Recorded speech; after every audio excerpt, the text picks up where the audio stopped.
इमरान खान साहब NA-45 से election जीत गए हैं। बड़ी इंपॉर्टेंट डिटेल्स हैं, वो आपके साथ शेयर करूंगा। इमरान रियाज खान साहब के हवाले से भी कुछ मेरे पास अपडेट है, वो आपको बताऊंगा। इस्लामाबाद की इंतजामिया अभी तक पाकिस्तान तहरीक इंसाफ को इजाज़त नहीं दे रही धरने की या जलसे की, इसकी क्या वजह है वो भी आपको बताऊंगा। उसके साथ साथ कुछ मजीद खबरें हैं, वो भी कोशिश होगी कि आज की इस वीडियो के अंदर आपके साथ शेयर की जाए। जी अस्सलाम वालेकुम, उम्मीद है कि आप सब लोग खैरियत से होंगे। सबसे पहली खबर जो मैं आपके साथ शेयर करना चाहता हूं वो है जनाब NA-45 के हवाले से। वहां पे कुरम में गुज़िश्ता रोज़ इंतखाब हुआ, इलेक्शन हुआ और खान साहब वहां पे जीत गए। ऑलमोस्ट उनकी जो लीड थी वो डबल थी अपने मदे मुकाबल से। जो 13 जमातों का एक मुतफिका उम्मीदवार था, वहां पे सब लोग उसको सपोर्ट कर रहे थे, लेकिन उसके बावजूद खान साहब इलेक्शन जीत गए। अच्छा, ये इलेक्शन वो उस सूरत में जीते हैं और उन हालात में ये इलेक्शन हुआ जहां पे खान साहब को नाअहल करार दे दिया गया और उन्होंने कहा कि ये तो इलेक्शन ही नहीं लड़ सकते। बड़ी मुश्किल से उनको इलेक्शन लड़ने की इजाज़त मिली। जो भी सूरत हाल हुई, पहले ये फैला दिया गया कि जनाब अब तो वो इलेक्शन नहीं लड़ सकेंगे। और उसके साथ साथ हल्के की आवाम को भी पता है कि इमरान खान साहब ने जाना नहीं है असेंबली में, उन्होंने हल्के में वो कोई काम भी शायद ना करा सके, लेकिन उसके बावजूद उनको वोट दिया। ना सिर्फ वोट दिया, जो इंपॉर्टेंट चीज़ है वो मैं आपको बताता हूँ। जब यहाँ पे 2018 में इलेक्शन हुआ, जितना टोटल वोट कास्ट हुआ था, वोट पड़ा था, उसका 24% वोट जो है पाकिस्तान तहरीक इंसाफ ने लिया। फिर यहाँ पे 2021 में जब बाई इलेक्शन हुआ तो तकरीबन 30% वोट जो है वो पाकिस्तान तहरीक इंसाफ को पड़ा। और गुज़िश्ता रोज़ इमरान खान को नाअहल करने के बाद जो ये लोग ये कहते थे ना कि जी नाअहल कर दिया तो सियासत खत्म होगी, गुज़िश्ता रोज़ नाअहल करने के बाद, प्रेस कॉन्फ्रेंसेस के बाद, ऑडियो लीक्स के बाद और बड़ी हुकूमत की जानिब से गद्दारी कार्ड, ये कार्ड वो कार्ड, उसके बाद कुरम में जो गुज़िश्ता रोज़ वोट पड़ा है तकरीबन 58%, 50% से ज़्यादा वोट इस दफ़ा पाकिस्तान तहरीक इंसाफ ने लिया है, इमरान खान ने लिया है। इससे आप अंदाज़ा लगा सकते हैं कि उनकी जो अवामी मकबूलियत है वो ना सिर्फ आपको स्ट्रीट पे नज़र आती है, बल्कि वो वोट बैंक में तब्दील भी हो रही है और वोट बैंक में उनके इजाफा हो रहा है। जो परसेंटेज यहाँ पे पड़ रही थी वोटों की, उसमें आप देख सकते हैं कि कितना ज़्यादा परसेंटेज बड़ी है पाकिस्तान तहरीक इंसाफ की। अच्छा, इसके साथ साथ और भी बहुत सारी बातें हो रही थी कि जनाब खान साहब को जो है अब तकरीबन उनकी सियासत खत्म हो जाएगी क्योंकि वो इंतखाबी सियासत में हिस्सा नहीं ले सकेंगे।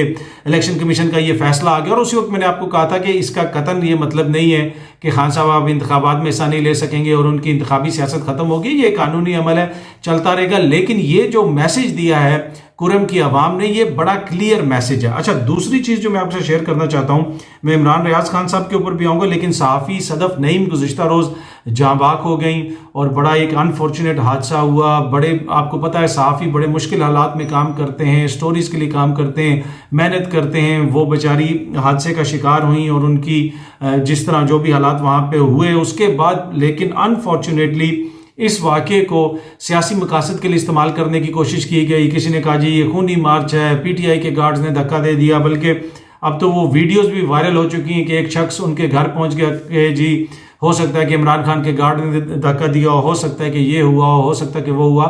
और फिर वहाँ पे जो सहाफ़ी सदफ नईम साहिबा थी, उनकी अपनी फैमिली ने उस बंदे को बुरा भला कहा, उसको जो एक तरह से उसको शटअप कॉल दी कि ये आप क्या कर रहे हैं, इस मौके के ऊपर आप सियासत कर रहे हैं। तो मेरे ख्याल में सियासत करने की बड़ी कोशिश की गई, उसमें हर किसी ने अपना अपना हिस्सा डाला, सहाफ़ियों ने भी इस तरह की ट्वीट्स वगैरह की, लेकिन ये बड़ा अनफॉर्चुनेट है। अब हुकूमत वक्त की जिम्मेदारी है, सियासत तो पाकिस्तान तहरीक इंसाफ भी करती रहेगी, दीगर लोग भी करते रहेंगे, PDM भी करती रहेगी, लेकिन ये जो नौजवान सहाफ़ी जो जाँबाक हुई हैं, उनके छोटे छोटे बच्चे हैं, उनकी कफालत की जिम्मेदारी अब लेनी चाहिए हुकूमत को। ऑल दो के अनाउंस किया गया है कि कुछ रकम उनको दी जाएगी, लेकिन उसके साथ साथ उनका ख्याल भी रखना चाहिए। और खान साहब खुद भी आज उनके घर गए, वहाँ पे जाके उन्होंने अफसोस किया, लेकिन अफसोस अगेन उस रवैये पे हुआ जो दीगर उनके मुखालफिन का था। आपने इमरान खान की मुखालफत करनी है, आप ज़रूर करें। अगर किसी और जमात ने किसी तीसरी जमात की मुखालफत करनी है तो ज़रूर करें, लेकिन ऐसी ट्रेजिडी को इस तरह यूज़ करने की कोशिश करना मेरे ख्याल में मुनासिब नहीं है और बड़ा अफसोस हुआ। और उसके बाद फिर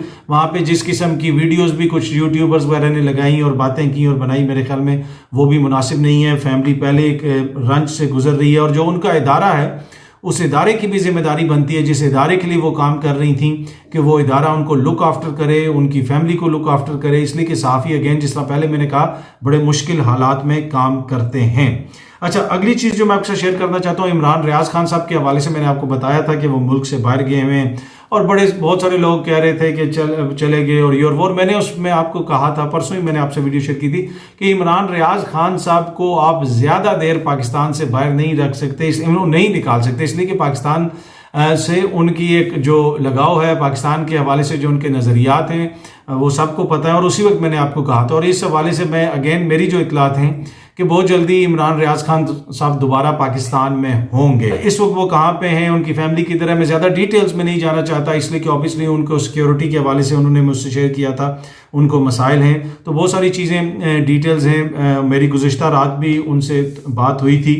पर एनीवे, मैंने आपको अगेन कहा है कि जो लोग ये कह रहे हैं ना कि इमरान रियाज खान चले गए, मुल्क से निकल गए और तनकीद कर रहे हैं, तंज कर रहे हैं, मैं उनको सिर्फ इतना ही कहूँगा कि मेरा नहीं ख्याल कि इमरान रियाज खान पाकिस्तान से चले गए हैं। वो पाकिस्तान से बाहर कुछ अरसे के लिए हो सकता है गए हों, लेकिन वो पाकिस्तान को छोड़ नहीं सकते। ये जो है ना, ये मैं आपको कंफर्म कर सकता हूँ। और इस हवाले से बाकी जो सूरत हाल होगी, जो इमरान कब वापस आ रहे हैं, वो भी आपको बहुत जल्दी पता चल जाएगा।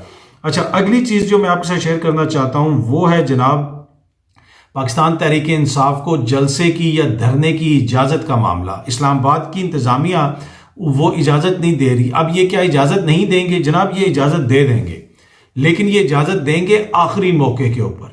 और ये है पाकिस्तान तहरीक इंसाफ के खदशात। आज मेरी बड़ी उनकी सीनियर जो लीडरशिप है उनसे बात हुई, उन्होंने कहा कि अब हम इस्लामाबाद हाई कोर्ट में भी जा रहे हैं, वहाँ पे भी हम जाएंगे, हमें इजाज़त नहीं दी जा रही, डिले किया जा रहा है। और उसका बुनियादी मकसद ये है कि जब लोग केपी से भी आ जाएंगे, लोग हर तरफ से आ जाएंगे, लाहौर से भी आ जाएंगे, तो ये एक रात पहले में हमें इजाज़त देंगे, तो फिर हम किस तरह उसको वहाँ पे सेट कर सकेंगे। इसलिए कि बड़ी तादाद में हज़ारों गाड़ियाँ होंगी, कई उनके बकौल कई लाख बंदे होंगे, कई लाख ना भी हों, 1 लाख ही हो जाए, 80,000 बंदा भी हो जाए, उनको लिए वहाँ पे बाथरूम का इंतज़ाम करना, उनके लिए वहाँ पे एक तरह से कैंप लगाना, खाने पीने का इंतज़ाम करना, वो सारी चीज़ें जो हैं वो लॉजिस्टिकली उस पर टाइम लगता है। और हुकूमत की ये कोशिश है, इंतज़ामिया की ये कोशिश है, पाकिस्तान तहरीक इंसाफ के मुताबिक उनके सीनियर रहनुमा ने मुझे बताया कि इनकी कोशिश ये है कि इसको डिले किया जाए ताकि लोग यहाँ पे आ जाएं, अफरा तफरी हो, किसी किस्म की मैनेजमेंट ना हो और यहाँ पे इस किस्म का माहौल पैदा हो। और इस वजह से ये डिले कर रहे हैं, हमें जलसे की या उसकी इजाज़त नहीं दे रहे। उन्होंने कुछ एरियाज़ की भी निशानदेही की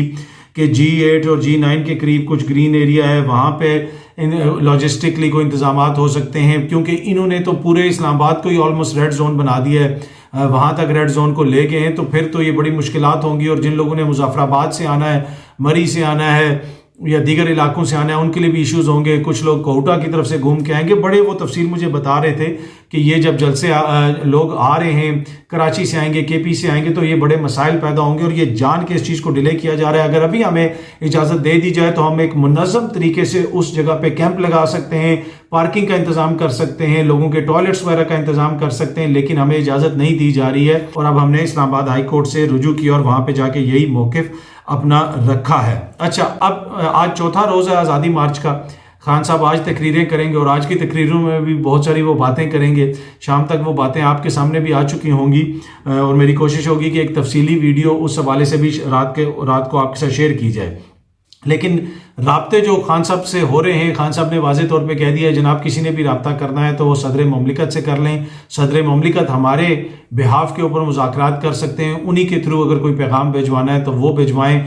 बाकी इस हुकूमत के साथ मैं बात नहीं करूँगा। इस हुकूमत की वो कहते हैं ना कोई लेजिटिमेसी है, ना इनके पास कोई इख्तियार है। इनकी हालत तो ये है कि इनके वज़ीर आज़म हैं खुद शहबाज शरीफ साहब, लेकिन इनके अपने साहबजादे सुलेमान शहबाज या इनके अपने भाई जो हैं नवाज शरीफ साहब, वो भी मुल्क में वापस नहीं आते क्योंकि उनको सिस्टम के ऊपर एतबार नहीं है। तो ऐसी जो है जो हुकूमत है या ऐसे जो वज़ीर आज़म है उनसे हम क्या बात करें। दूसरी तरफ वज़ीर आज़म साहब ये कह रहे हैं कि उनको भी कोई पैगाम वगैरह भिजवाया था खान साहब ने। खान साहब उसकी तरदीद करते हैं। अब अगेन एनीवे जो भी टॉक्स होंगी, मैंने आपको कहा था, पहले दिन से कहा था, बार बार कहा था कि एक तो कोई इमरान खान के मामला तय नहीं हुए। जो लोग ये कह रहे थे कि जी इस्टेब्लिशमेंट से मामला हल हो गए हैं, खान साहब की वापसी का सफ़र शुरू हो गया, उसी वक्त मैंने आपको कह दिया था कि नहीं, आने वाले दिनों में हालात मज़ीद मुझे तो सख्ती नज़र आ रही है और खान साहब की वापसी का सफ़र जो है कतन किसी की नज़र में शुरू नहीं हुआ। हाँ, जब लॉन्ग मार्च होगा उसके नतीजे में जो मुज़ाकरात होंगे, फिर कोई इंतखाबात की डेट मिल सकती है, तो फिर चीज़ें कोई आगे बढ़ सकती हैं। अब देखते हैं चीज़ें किस तरफ जाती हैं। पर एनीवे जो भी इस हवाले से डिटेल्स होंगी, मेरी कोशिश होगी कि आपको अपडेट रखा जाए। उम्मीद है कि ये वीडियो आपको पसंद आई होगी। बहुत जल्दी आपसे दोबारा मुलाकात होगी। अपना ख्याल रखिएगा। बहुत बहुत शुक्रिया। Thank you.